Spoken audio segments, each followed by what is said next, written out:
नमस्कार साथियों, हमारे चैनल में पुनः आप सभी का स्वागत है। आज के ऑनलाइन क्लास में पुनः नए चैप्टर के साथ उपस्थित हूँ।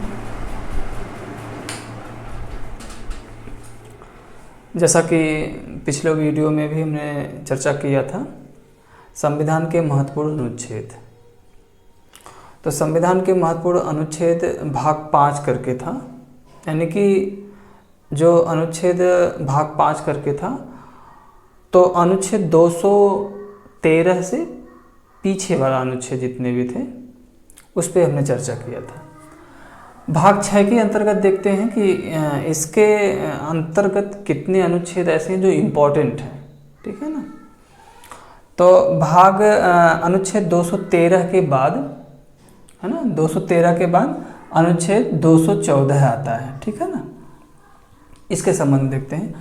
अनुच्छेद 214 क्या कहता है कि राज्यों के लिए क्या होगा, एक उच्च न्यायालय होगा, यानी कि राज्यों के लिए उच्च न्यायालय का गठन, एक तरह से गठन नहीं कह सकते, ये बातें कही गई है, केवल ये बातें कही गई है कि राज्यों के लिए उच्च न्यायालय होगा, है ना, इस तरह से कहिए। तो एक राज्य का भी अपना उच्च न्यायालय हो सकता है, 2 राज्यों या 3 राज्यों का भी एक उच्च न्यायालय हो सकता है, इस तरह की बातें कही गई है।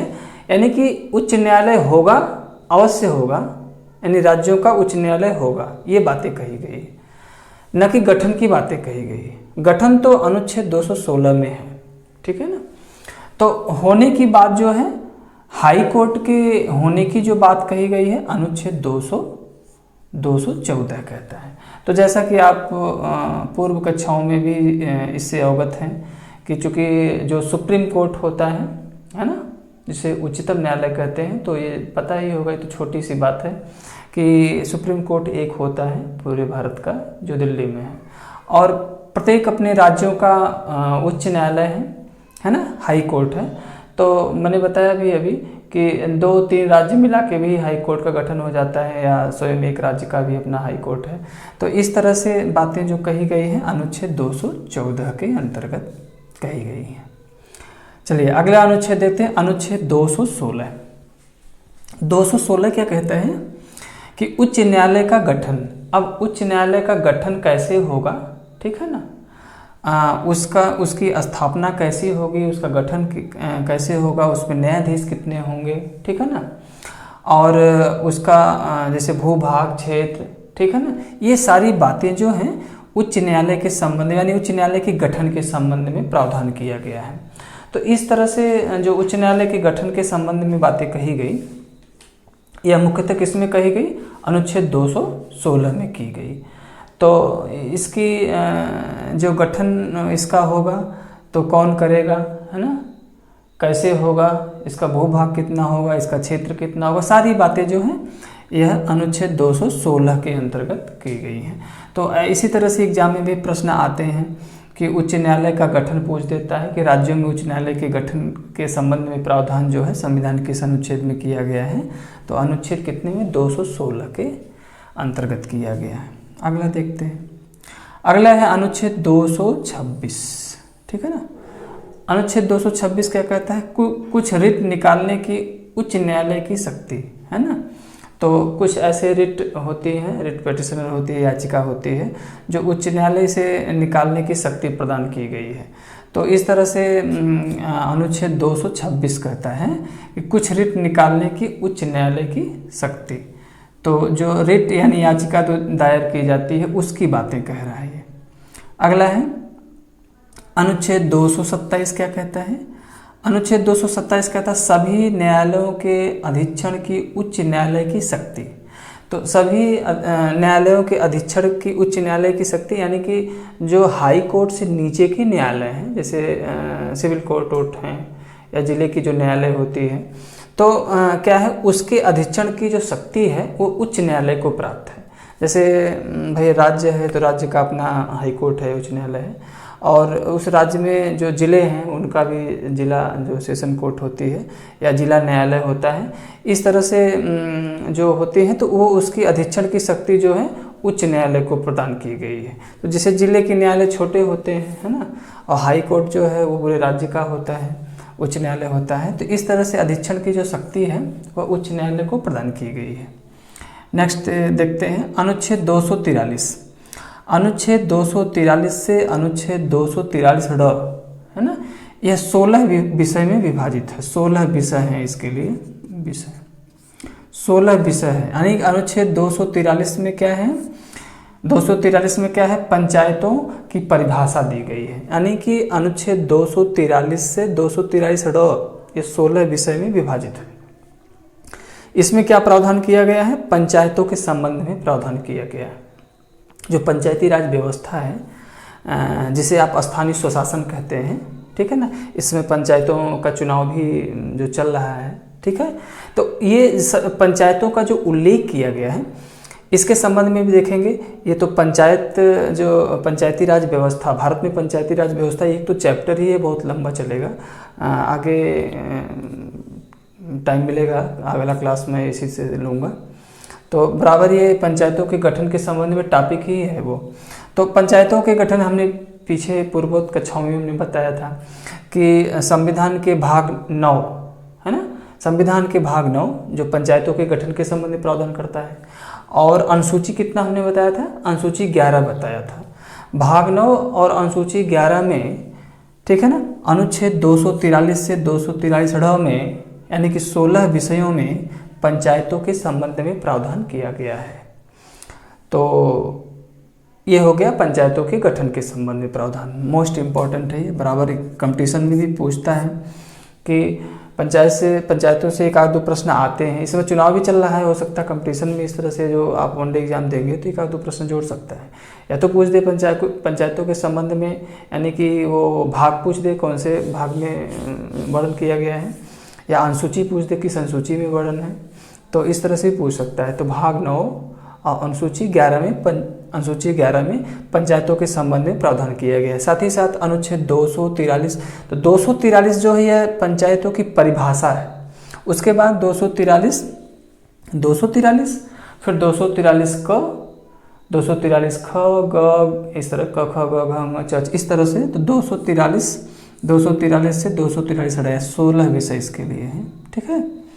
तो 16 विषय में इसको विभाजित किया गया है। अगला देखते हैं, अगला है उसी तरह से भी अगला भी इम्पोर्टेंट है।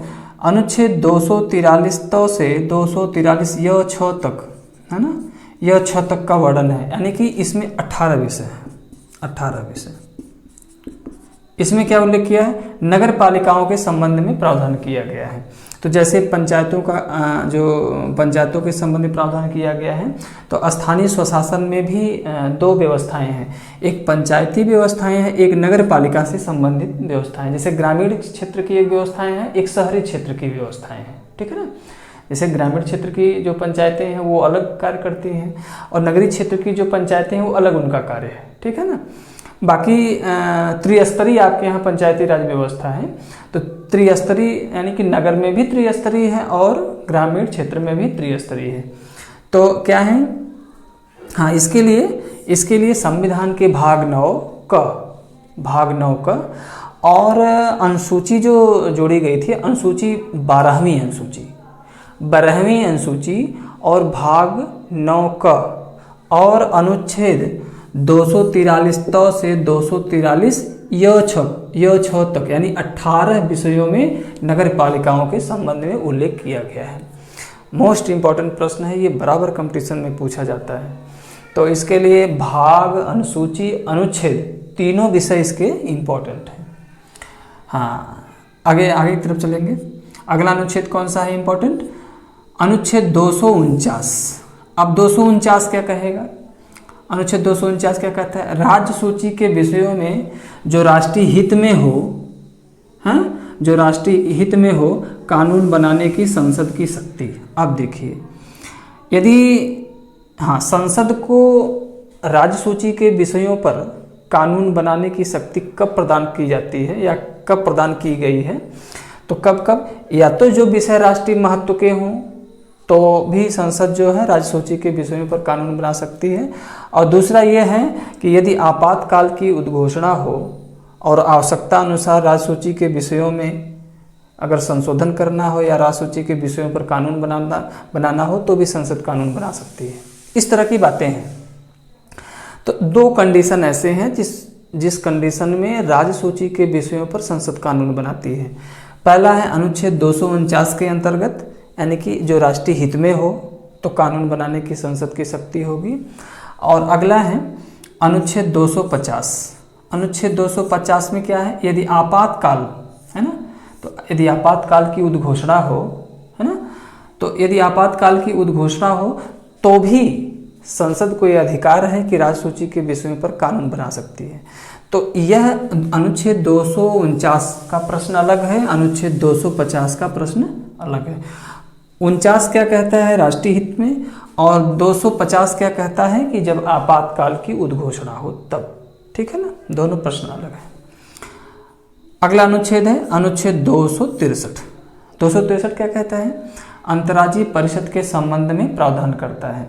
तो अंतर्राज्यीय जो परिषद होती है ना, उसके अध्यक्ष होते हैं, उसके सदस्य होते हैं, तो ये परिषद के गठन के संबंध में प्रावधान किया गया है। अगला है अनुच्छेद 266 क्या कहता है, भारत यानी कि केंद्र सरकार का और राज्य सरकार की संचित निधि का वर्णन करता है। यानी भारत की संचित निधि और राज्य की संचित निधि जो होती है, जिससे वेतन भत्ते मिलते हैं प्राधिकारियों को, जो संवैधानिक प्राधिकारी हैं उनके जो वेतन भत्ते मिलते हैं तो संचित निधि से ही मिलते हैं, जैसा कि आप जानते भी हैं। तो जो भारत के यानी कि जो केंद्र के प्राधिकारी हैं, संवैधानिक प्राधिकारी हैं, चाहे वो राष्ट्रपति हो, उपराष्ट्रपति हो, ठीक है ना, उच्च न्यायालय, उच्चतम न्यायालय के न्यायाधीश, मुख्य न्यायाधीश हों, तो राज्यों में राज्यपाल हों, और जो आपके विधानसभा के सदस्य हों या लोकसभा के सदस्य हों, तो ये जो विभिन्न प्राधिकारी हैं, संवैधानिक प्राधिकारी हैं, तो वो कह रहा है कि भारत की संचित निधि और राज्य की संचित निधि, दोनों की संचित निधि अलग अलग होती है। तो भारत की संचित निधि और राज्य की संचित निधि के विषय में क्या है, उल्लेख किया गया है। तो अनुच्छेद 266 यानी संघ की और राज्य की संचित निधि का प्रावधान। अगला है अनुच्छेद 267 क्या कहता है, अनुच्छेद 267 क्या कहता है कि भारत और राज्य की आकस्मिक निधि, यानी कि केंद्र की आकस्मिक निधि और राज्य की आकस्मिक निधि। तो आकस्मिक निधि से जैसे जो गवर्नमेंट चलती है, केंद्र की चल रही हो या राज्य की चल रही हो, तो कुछ आकस्मिक निधि रहती है जिसके माध्यम से कुछ सहायता राशि लोगों को दी जाती है। इसके संबंध में प्रावधान किया गया है।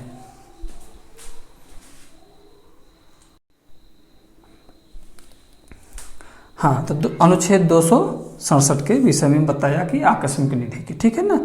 अब देखते हैं अनुच्छेद 280 क्या कहता है। अनुच्छेद 280 क्या कहता है, वित्त आयोग यानी कि वित्त आयोग का गठन। तो जो वित्त आयोग का गठन किया जाता है, तो चूँकि वित्त आयोग का जो गठन किया गया था वो कब किया गया था, 1952 में,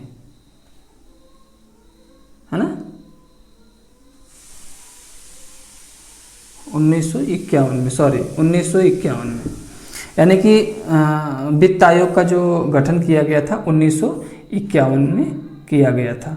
तो वित्त आयोग की जो संस्तुति होती है यह जारी की जाती है। इस समय संभवतः 14वां या 15वां संभवतः 15वां वित्त आयोग चल रहा है। तो वित्त आयोग का अपना अध्यक्ष होता है ना, और इसके उपाध्यक्ष भी होते हैं, सदस्य भी होते हैं, वित्त आयोग के नियुक्त किए जाते हैं। वित्त आयोग के जो अध्यक्ष होते हैं, सदस्य होते हैं, उनकी नियुक्ति जो है राष्ट्रपति करता है, ठीक है ना, राष्ट्रपति करता है, यानी कि केंद्रीय मंत्रिपरिषद की संस्तुति के आधार पे। तो इस समय वित्त आयोग के अध्यक्ष देख लीजिएगा आप लोग कि कौन है, या चौथा वित्त आयोग इस समय बैठाया गया है। इस तरह के प्रश्न आ जाता है। समसामयिक घटना चक्र से भी प्रश्न आ जाता है कि जैसे पूछ दिया कि 15वां वित्त आयोग का अध्यक्ष कौन है, इस तरह से पूछ देता है। या यूँ पूछ देता है कि वित्त आयोग का गठन कब किया गया था, तो 1951 में किया गया था, ठीक है। इस तरह से प्रश्न आते हैं, देख लीजिएगा। करंट अफेयर में आप देख लीजिएगा कि निवर्तमान समय में वित्त आयोग का अध्यक्ष कौन है, इस तरह से आप देख लेंगे। हाँ, अगला देखते हैं अनुच्छेद 300 का क्या कहता है। अनुच्छेद 300 का क्या कहता है? विधि के प्राधिकार के बिना व्यक्तियों को संपत्ति से वंचित नहीं किया जाएगा।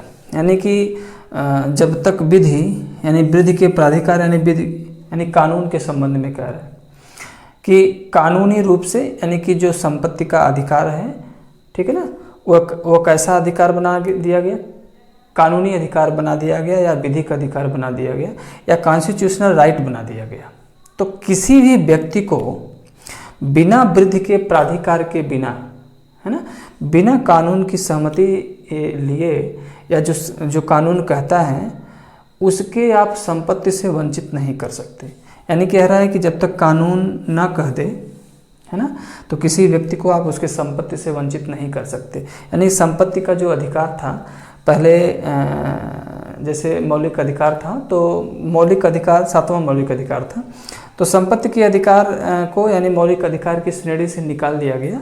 इसे कॉन्स्टिट्यूशनल राइट या कानूनी अधिकार या विधिक अधिकार बना दिया गया। तो वर्तमान समय में जो संपत्ति का अधिकार हो वो विधिक अधिकार है या कानूनी अधिकार है या कॉन्स्टिट्यूशनल राइट है। तो विधि के प्राधिकारी के बिना किसी व्यक्ति को उसके संपत्ति से वंचित नहीं किया जा सकता, यह अनुच्छेद 300 क कहता है। जब संपत्ति के अधिकार को कानूनी अधिकार बनाया गया तो संविधान में एक नई आर्टिकल जोड़ी गई थी, अनुच्छेद 300 का एक नया प्रावधान किया गया था, एक नई आर्टिकल जोड़ी गई थी 300 का। अगला है अनुच्छेद 301 क्या कहता है? अनुच्छेद 301 क्या कहता है? भारत में व्यापार, वाणिज्य और समागम की स्वतंत्रता दी गई है।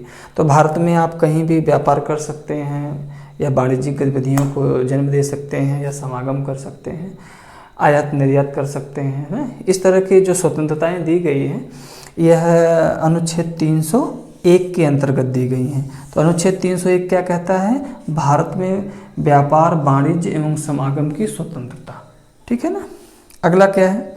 अनुच्छेद 312 क्या कहता है? अनुच्छेद 312 अखिल भारतीय सेवाओं का सृजन, है ना। तो जो भारत की अखिल भारतीय सेवाएं हैं उसके पद का सृजन जो है कौन करता है? अनुच्छेद 312 के अंतर्गत की जाती हैं। तो अखिल भारतीय सेवाओं में जैसे IAS हो गया, है ना, IPS हो गया, IES हो गया, है ना। तो विभिन्न प्रकार की जो प्रशासनिक सेवाएं हैं, अखिल भारतीय प्रशासनिक सेवाएं हैं या अखिल भारतीय सेवाएं हैं, उसका उल्लेख किया गया है। तो अखिल भारतीय सेवाओं का उल्लेख जो किया गया है अनुच्छेद 312 के अंतर्गत किया गया है। अगला देखते हैं अनुच्छेद 315 क्या कहता है? संघ और राज्य के लिए लोक सेवा आयोग का गठन। यानी कि संघ का यानी केंद्र का अलग लोक सेवा आयोग होगा, राज्य का अपना अलग लोक सेवा आयोग होगा। तो लोक सेवा आयोग के गठन का जो प्रावधान किया गया है अनुच्छेद 315 के अंतर्गत किया गया है। मोस्ट इम्पॉर्टेंट प्रश्न है। तो सारे अनुच्छेद जो बताए जा रहे हैं सभी अनुच्छेद इम्पॉर्टेंट है, इसमें से आप कोई भी अनुच्छेद निकालना नहीं है, क्योंकि मैं गिना चुना जो इम्पोर्टेंट है बराबर कंपटीशन में देता है वही मैं पढ़ा भी रहा हूँ आपको। तो कह रहा है कि जो संघ की लोक सेवा आयोग है तो जानते हैं, तो जो संघ का लोक सेवा आयोग है जिसे आप कहते हैं UPSC, है ना। तो UPSC इसका अपना मुख्यालय है कहाँ पे? दिल्ली में है, धवलपुर हाउस, शाहजहाँपुर, है ना। तो जो संघ लोक सेवा आयोग है उसका भी गठन किया गया है। संघ लोक सेवा आयोग का मुख्यालय इसमें दिल्ली में है। और प्रत्येक राज्यों का भी अपना लोक सेवा आयोग है। जैसे उत्तर प्रदेश लोक सेवा आयोग है तो उत्तर प्रदेश लोक सेवा आयोग का मुख्यालय आपके इलाहाबाद में है ना। तो इसी तरह बिहार लोक सेवा आयोग है, झारखंड लोक सेवा आयोग है, असम लोक सेवा आयोग है, केरल लोक सेवा आयोग है ना, आंध्र प्रदेश लोक सेवा आयोग है। इसी तरह प्रत्येक राज्यों का अपना लोक सेवा आयोग बनाया गया है। तो राज्य सरकार के अधीन जितनी भी वैकेंसियां हैं, भर्तियां हैं, इस तरह लोक सेवा आयोग के अधीन कराई जाती हैं। जैसे लोक सेवा आयोग के राज्य की लोक सेवा आयोग के माध्यम से जो बड़ी पोस्टें होती हैं, जैसे SDM की पोस्टें हैं या उससे नीचे की जो पोस्टें हैं, तो लोक सेवा आयोग के माध्यम से ही कराई जाती हैं, ठीक है ना, राज्य की लोक सेवा आयोग के माध्यम से। और केंद्र की जो लोक सेवा आयोग है जैसे IAS, IES, है ना, NDA या IPS, इस तरह की जो परीक्षाएं होती हैं वो संघ लोक सेवा आयोग के माध्यम से कराई जाती हैं। तो संघ लोक सेवा आयोग और राज्यों की लोक सेवा आयोग के गठन का प्रावधान किसमें किया गया? अनुच्छेद 312 में, इम्पोर्टेंट है ये 312। इस तरह से पूरे चैप्टर हैं। अब फिर अगले वीडियो के साथ पुनः उपस्थित होंगे, तब तक के लिए बहुत बहुत शुभकामनाएं, बहुत बहुत धन्यवाद।